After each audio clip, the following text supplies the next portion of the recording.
warahmatullahi wabarakatuh. Salam teknik. Perkenalkan nama saya Lisa Ramadan S. Nami 22073120 Prodi Pendidikan Teknik Otomotif. Baiklah, di sini saya akan menjelaskan tentang komponen-komponen dan fungsi dari tromol serta menjelaskan tentang dan menganalisis kerusakan yang sering terjadi pada tromol dan cara memperbaikinya. Baiklah, kita langsung lanjut ke benda kerja.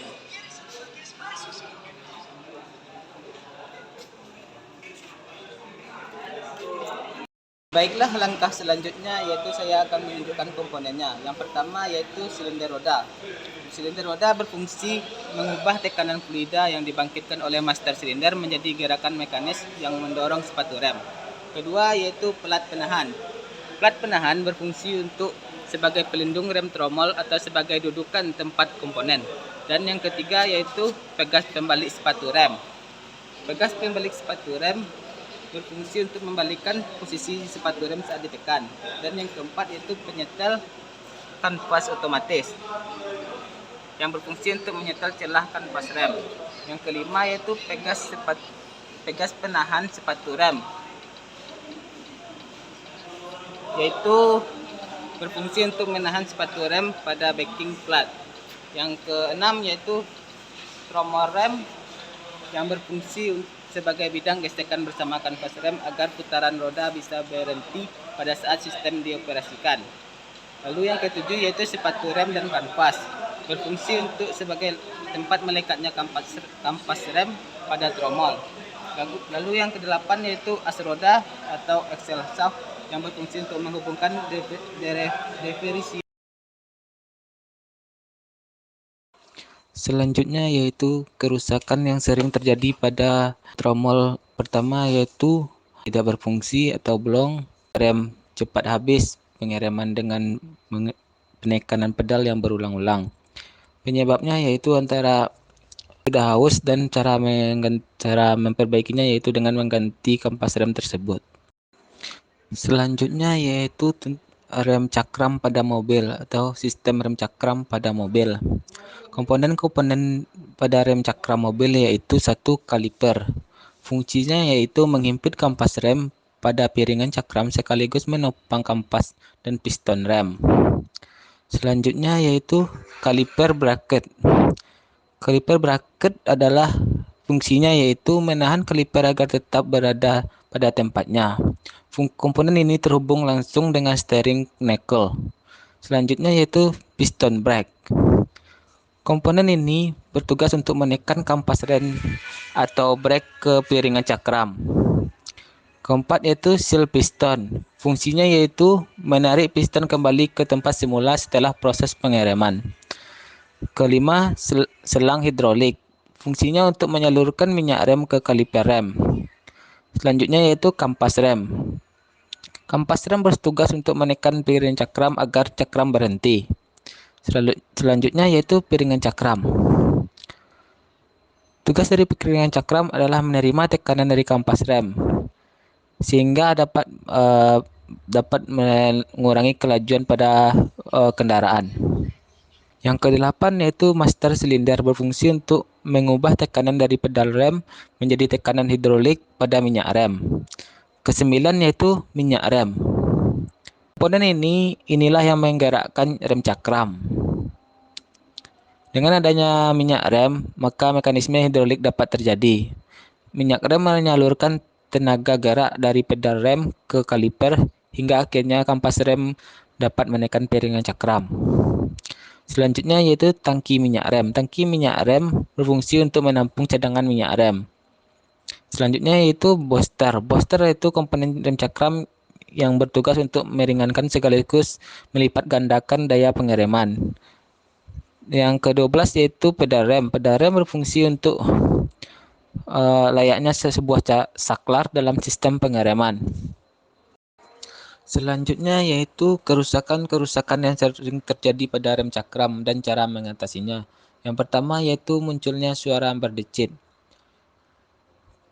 Penyebab dari suara berdecit ini yaitu kondisi kampas rem dan cakram yang mungkin terlalu haus. Hal yang harus dilakukan yaitu mengganti piringan cakram pada komponen yang asli. Selanjutnya rem bergetar. Uh, Rem bergetar dikarenakan piringan cakram rem mungkin sudah tidak rata dan tipis, dan cara memperbaikinya yaitu dengan mengganti piringan cakram. Selanjutnya, rem keras saat diinjak. Kerusakan ini biasanya disebabkan karena minyak rem yang berkurang. Cara memperbaikinya yaitu dengan mengisi minyak rem. Selanjutnya yaitu rem tidak pakem atau mengganjal. Hal ini terjadi adalah rem menjadi tidak pakem dan terasa mengganjal sehingga menyebabkan pengereman menjadi semakin jauh dan lama untuk bisa berhenti. Biasanya penyebabnya yaitu kampas rem yang sudah habis. Cara memperbaikinya yaitu dengan mengganti kampas rem. Selanjutnya yaitu rem menjadi lebih dalam. Biasanya disebabkan oleh kerusakan pada master silinder dan sistem pengereman. Cara mengatasinya yaitu secara keseluruhan merupakan solusi yang tepat. Jika Anda hanya mengganti komponen seal master rem ataupun memperbaiki dinding master rem, tidak dapat membuat kondisi bertahan lama, malah menyebabkan kerusakan yang lebih parah. Selanjutnya kita akan masuk ke rem parkir. Komponen-komponen yang berada di rem parkir yaitu yang pertama tuas rem. Tuas rem ini berfungsi sebagai penekan atau sebagai saklar untuk menekan tuas rem. Selanjutnya yaitu kabel atau mekanisme batang. Kabel rem ini berfungsi untuk meneruskan gaya tarik dari tuas ke tromol rem. Selanjutnya yaitu tromol dan sepatu berfungsi untuk membangkitkan daya pengereman pada saat parkir. Selanjutnya yaitu kerusakan-kerusakan yang sering terjadi pada rem parkir. Yang pertama yaitu rem tangan sulit digunakan. Jika rem tangan terasa berat, berarti ada masalah pada tuas rem. Hal ini menyebabkan sulitnya menggerakkan tuas rem tangan dari biasanya. Yang kedua yaitu terdengar bunyi berisik. Ketiga yaitu rem tangan aus. Untuk mengatasinya Anda bisa mereset rem tangan mobil. Dan cara-cara memperbaiki kerusakannya yaitu perbaiki kondisi kabel rem tangan, lalu setel ulang rem parkir, dan selanjutnya sesuaikan tarikan rem tangan. Baiklah, selanjutnya saya akan menjelaskan tentang sistem suspensi, langsung saja ke benda kerjanya.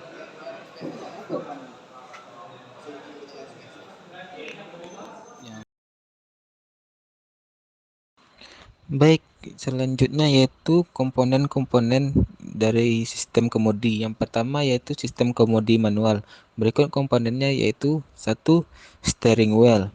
Steering wheel berfungsi sebagai komponen awal dalam sistem kemudi yang bisa memudahkan pengemudi membelokkan posisi roda depan. Kedua yaitu steering column, yaitu berfungsi sebagai mekanisme penyerap energi berupa gaya dorong kemudi saat terjadi tabrakan. Yang ketiga yaitu steering gearbox, berfungsi sebagai gigi reduksi agar bisa meningkatkan momen. Selanjutnya yaitu steering linker, fungsinya yaitu meneruskan tenaga gerak dari steering gear ke roda depan. Selanjutnya yaitu ball joint. Ball joint berfungsi agar pergerakan sambungan bisa lebih bebas dan distribusi pergerakannya semakin halus. Selanjutnya yaitu dashboard, berfungsi melindungi komponen rak dari kotoran, baik debu atau lainnya. Selanjutnya yaitu tie rod end, berfungsi sebagai batang penerus supaya bisa mengarahkan sudut roda sesuai kemudi. Yang kedelapan yaitu steering hose. Steering hose berfungsi mengubah gerakan dari kemudi menjadi vertikal. Baiklah, selanjutnya kita akan menganalisis tentang sistem kemudi. Langsung saja ke benda kerjanya. Selanjutnya yaitu menganalisis kerusakan-kerusakan yang sering terjadi pada sistem kemudi manual, yaitu terjadinya kerusakan pada bearing steering sehingga terjadi goyangan pada sistem kemudi, dan cara memperbaikinya yaitu dengan cara mengganti steering gear atau. Selanjutnya yaitu sistem hydraulic power steering. Berikut komponen-komponennya dan fungsinya. Yang pertama yaitu reservoir tank steering oil, berfungsi sebagai penampung oli power steering. Yang kedua yaitu pompa power steering, fungsinya yaitu menghasilkan fluida bertekanan tinggi. Yang ketiga yaitu high pressure steering hose, berfungsi mengalirkan fluida bertekanan tinggi ke rotari. Keempat yaitu low pressure steering hose, berfungsi mengalirkan fluida bertekanan rendah ke rotari. Yang kelima yaitu rotary control valve, mengatur arah aliran fluida dari pompa. Yang keenam yaitu steering rack shaft, berfungsi menyangga piston dan rak gear ke power cylinder. Selanjutnya itu power cylinder, fungsinya itu menggerakkan roda gigi dan tekanan fluida. Yang kedelapan yaitu steering gear housing, berfungsi sebagai pelindung power steering rack shaft dan pinion gear.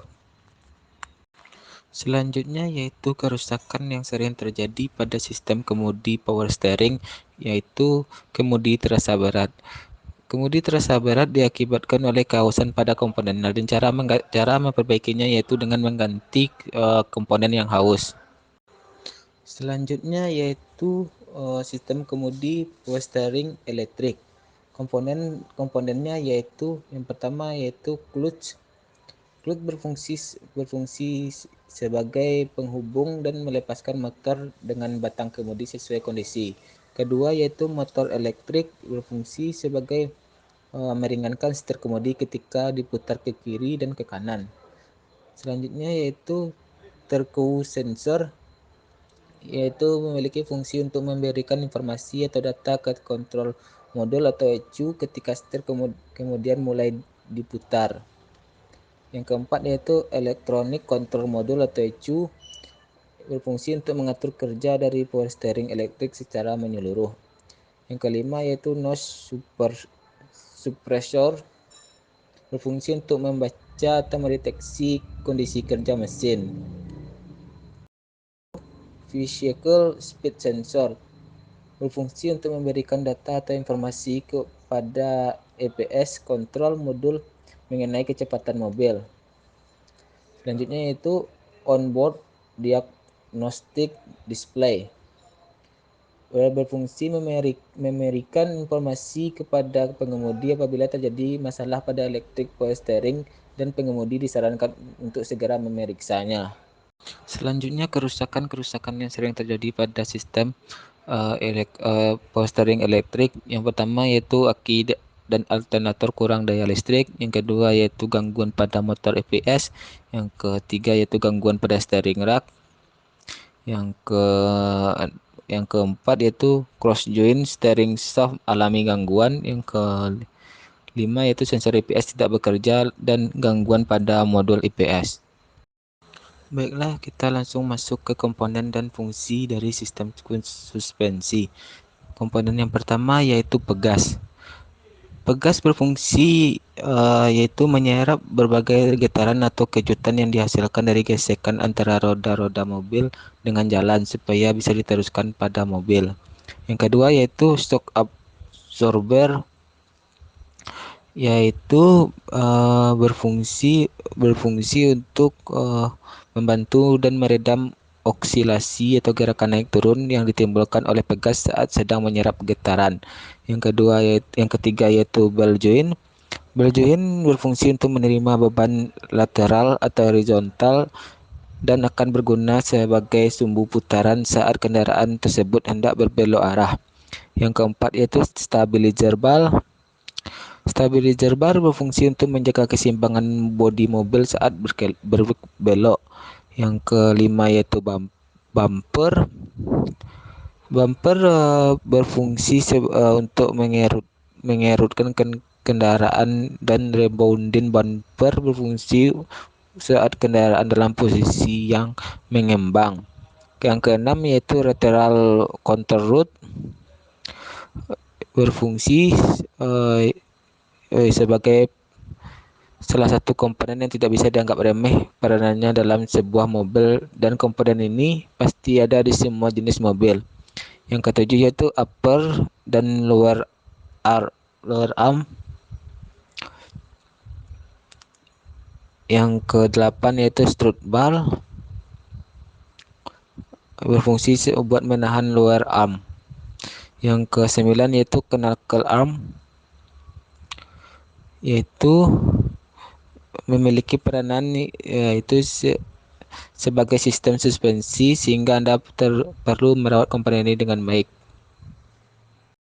Selanjutnya yaitu kerusakan-kerusakan yang sering terjadi pada sistem suspensi pada mobil. Yang pertama yaitu suspensi tidak lurus. Cara mengatasinya yaitu dengan melakukan perbaikan pada spring balance pada keempat roda mobil. Yang kedua yaitu shock breaker bocor, yaitu dengan cara menggantinya yaitu dengan cara mengganti seal shock breaker atau mengganti oli shock breaker. Yang ketiga yaitu karet per rusak yang disebabkan oleh pemakaian, dan cara memperbaikinya yaitu dengan mengganti per tersebut. Yang keempat yaitu ball joint rusak. Ball joint rusak disebabkan oleh muatan yang terlalu banyak sehingga membuat ball joint menjadi rusak, dan cara memperbaikinya yaitu dengan mengganti ball joint tersebut. Dan itulah hasil analisis saya tentang sistem kemudi, rem, dan suspensi. Dan apabila ada salah-salah kata mohon dimaafkan.